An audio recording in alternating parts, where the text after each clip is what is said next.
I offer my obeisance to the divine in you. A man went to a master once who used to live in the woods all by himself. After an arduous journey of many hours, when he reached there, he met the master and he looked around. There was absolutely nobody around. And he said to the master, "Oh, you must feel very lonely here." And the master said, "Now that you're here, yes, I'm lonely indeed. Earlier, I was fine." Yogi yunjit satatam atmanam rahasi chit ekaki yachit tatma nirashira parigraha. A true yogi is the one who rejoices in solitude. Only two kind of people can live in solitude. A, very lazy, or two, very yogi. The yogi lives with awareness. That's really the only difference between a lazy person and a yogi. A yogi lives in solitude with awareness, and it is one of your greatest tests about how at ease you are with yourself, how well a grip you have on yourself when you live in solitude. Observing silence is possible when others are around, but solitude is when you have absolutely nobody around. So far, we have covered 5 yogic practices, which were around concentration, still gazing, active listening, observing silence, and keeping your resolutions.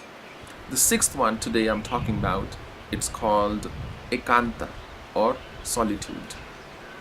If you are really serious about meditation and serious about getting to the final stage, sooner or later you will have to go into solitude.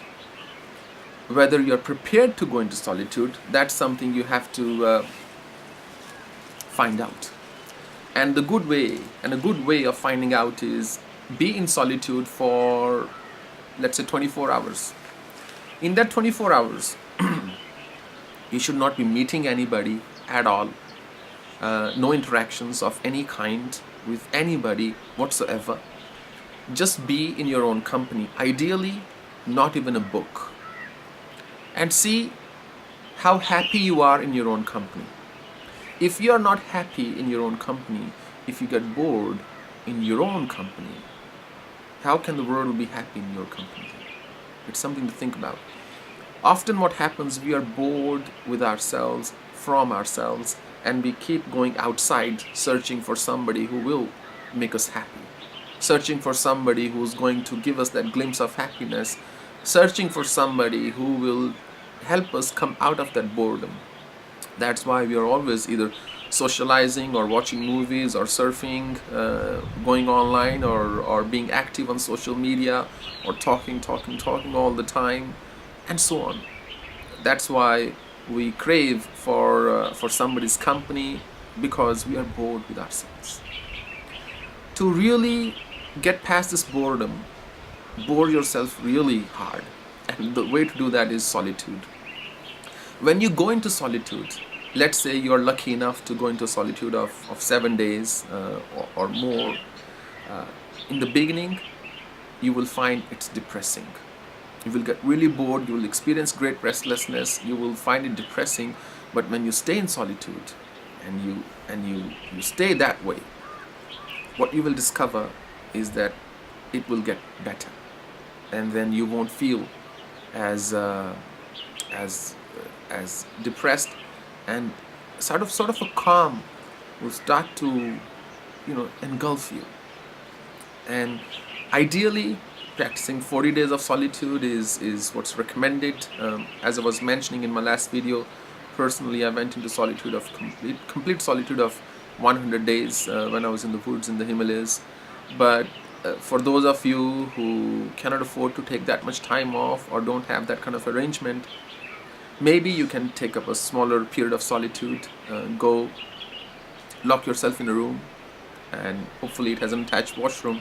Take your provisions for a day or 2 days and don't come out, and see how you feel.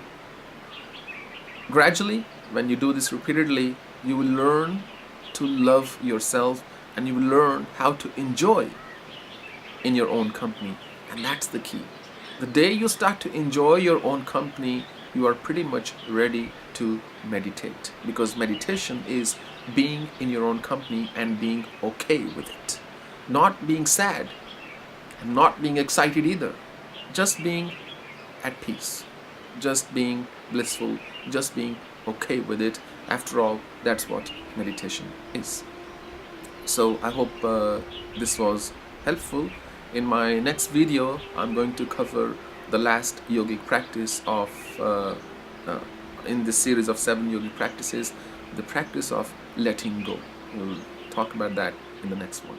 Thank you very much.